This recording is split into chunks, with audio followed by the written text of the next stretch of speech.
너무 빨리 하도 하다 보니까 줄줄이 나와가지고 빨리 기자회견.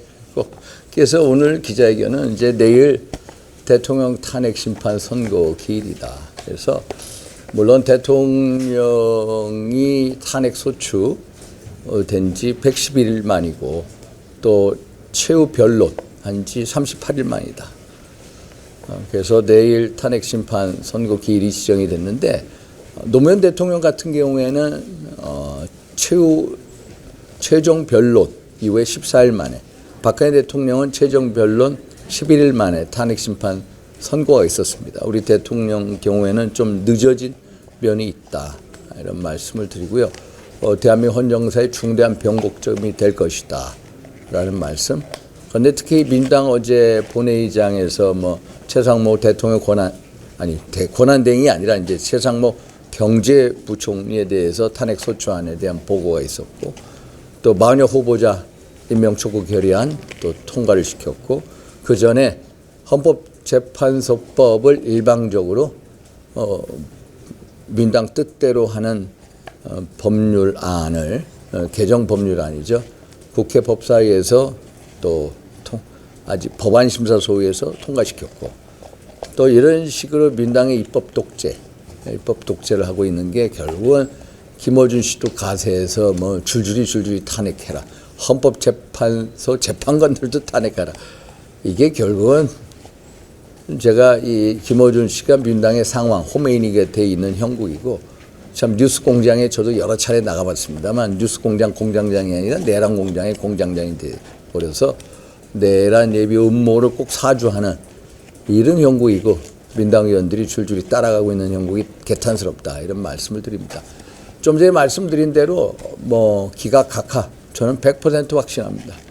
여러 찌라시가 돕니다만 저는 100% 확신을 하고요. 좀 전에 얘기한 대로 절차적인 문제점이 너무나도 심각하다. 탄핵 소추안에 있던 내란죄 부를 뺀 거, 당연히 각하시켜서 재의결 절차를 거쳤어야 되는데 그걸 거치지 않았다. 그것부터 시작해서 헌재법을 스스로 위반한 사례가 10차례 이상 있다. 이런 식의 절차적 흠결은 결과의 정당성을 담보할 수가 없기 때문에 지난 3월 7일 서울중앙지법 형사 25부 직영 부장판사께서 대통령에 대한 구속 취소 결정을 내렸듯이 절차적인 적법성, 절차적인 명확성 원칙을 그 판결에서 보여줬듯이, 또 이러한 판결이 8분의 헌법재판관들께 당연히 경종이 됐을 것이고, 또 법률가로서의 양심이 있는 한 절차적인 이 문제에 대해서 각하시킬 수밖에 없다라는 거고, 특히 기각사유로 든 것은 내란죄 자체가 성립될 수가 없다는 거. 13 비상계엄을 내란죄라고 했는데, 사실 세계 헌정사를 보건대 대통령의 어떤 국가 긴급권 행사에 대해서 비록 과잉이라는 요소가 있다고 할지라도 내란죄로 처벌한 사례가 없다는 것. 그리고 내란죄라는 게 형법 87조, 형법 91조 등을 보면은 국토를 참전하거나 국헌문란의 폭동을 일으켜야 됩니다. 이런 범죄 구성 요건이 맞지 않는다는 것. 그래서 국헌문란이라는 게 헌법상 국가기관을 강압적으로 전복을 하고 또 권능 행사를 불가능하게 하는 거다라고 하는데, 그럼 권능 행사를 불가능하는 게 뭐냐? 1997년 대법원 판례에 의하면은 권능 행사를 불가능하게 한다는 것은 헌법상 기관을 제도적으로 영구히 폐지하는 경우를 얘기하고, 또 하나는 사실상 상당 기간 그 기관, 헌법기관의 기능을 못하게 만드는 거. 그러면 사실상 상당 기간, 국회가 그 당시에 사실상 상당 기간 그 역할을 못했느냐, 기능을 소멸시켰느냐. 2시간 반 만에 군인이 와서 물러났고, 그 안에서 국회 기능이 2시간 반 만에 그것을 사실상 상당 기간으로 해석할 수 있느냐. 그런 면에 있어서 보면은 결국 이 어떤 내란죄 자체가 성립할 수 없다는 거. 그리고 내란죄 소추사유도 또 뺐다는 거. 국회 탄핵 소추안에 의결하였으면서 그걸 또 내란죄를 또 뺐다는 거. 그러면은 대통령에 대한 정치인에 대한 직접적인 체포 지시가 있었느냐, 국회 기능을 무력화하라는 지시가 이런 거에 대해서 나오지 않았다는 거. 그리고 홍장원의 메모, 곽정근 사령관의 진술, 이런 게 너마도 오염됐다는 거. 오염됐을 경우에는 결국 신빙성 문제에 대해서 피청구인 측의 이익으로 해석될 수밖에 없고, 이런 법리적인 해석에 따라가면은 대통령이 파멸당할 정도로 헌법과 법률을 중대하게 위반했느냐, 그것은 아니라고 보인다는 거야. 그래서 결국 법리적으로 해석을 하면은 내일 탄핵 심판 선고는 기각각하가 우세할 거다라는 말씀을 드립니다. 질문 답변 받겠습니다. 예. 방청 신청하신 걸로 아는데 혹시 방청 오라고 결과는 통지 받으셨을까요? 예, 저는 가는 걸로 알고 있습니다. 몇 분이나 좀 받으셨어요? 모르겠어요. 한 10명 이상은 되지 않겠어요?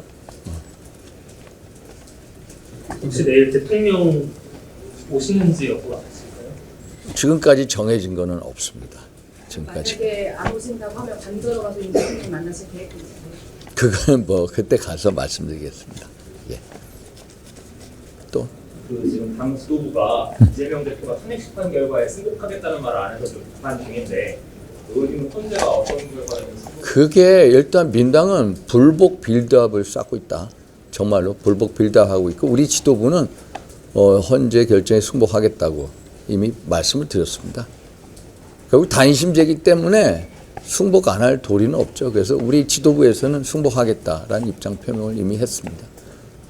구체적으로 좀 어떤 결과 전망하시겠어요? 저는 기각각하가 하여튼 반 이상이 될 거다라고 봅니다. 예. 반 이상이면은 넷 이상 되지 않겠습니까? 저는 뭐 이게 법리적으로 제가 아무리 따져봐도 헌법과 법률과 양심에 따라서 판단하지 않습니까? 그래서 제가 이 법리적으로 제가 이렇게 따져보건데, 야, 이거는 각하사유 차고 넘치고, 기각사유도 맞아 차고 넘쳐. 그러면은 적어도 4분 이상은 기각각하로 하지 않겠나, 이렇게 법리적으로 판단하건대 이런 말씀을 드리는 겁니다. 오늘 지도부에서는 내일 이 대통령이 복귀하면 개헌을 적극적으로 추진하겠다라고 했는데, 당연히 대통령께서도 최후 변론 때 뭐 개헌 등 정치 개혁의 어떤 중대성에 대해서 잘 알고 계시고요. 아마 개헌에 대해서 본인 대통령 스스로가 적극적으로 임하실 겁니다. 그래서 개헌이 어떤 전국의 최대 화두가 되지 않을까 이렇게 보고 있습니다. 그래서 저도 뭐 대통령이나 우리 국민의 입장에서 이 어떤 대통령제를 탄핵해야 될 때가 왔다. 지금 같은 대통령제를 탄핵해야 된다. 그래서 개헌 논의에 적극 착수를 해야 된다. 그런 입장입니다. 어제 재보선 하는데요. 재보선 결과가 부천시장 한 곳 승리라서 이게 좀 당이 패배를 한 건지 선방을 한 건지도. 근데 일단 뭐 민심에 물론 이제 어제 보니까 그 투표율이 대단히 낮더라고요. 26.27%인가 되더라고요. 그래서 투표율이 대단히 낮다. 그러나 투표율 뭐 탓을 돌릴 수는 없고, 일단 기초단체장 선거에서 우리가 5개 중에 1개 이겼죠. 그리고 우리 쪽 사유에 의해서, 예를 들어서 구로구청장 문현일 구청장이 뭐 주식 백지 신탁 문제로 사퇴를 하셨고, 또 아산시장 박경기 시장님도 본인이 허위사실 유포로 또 옷을 벗은 경우고, 그래서 선거 지형 자체가 우리에게 불리한 상황이었다.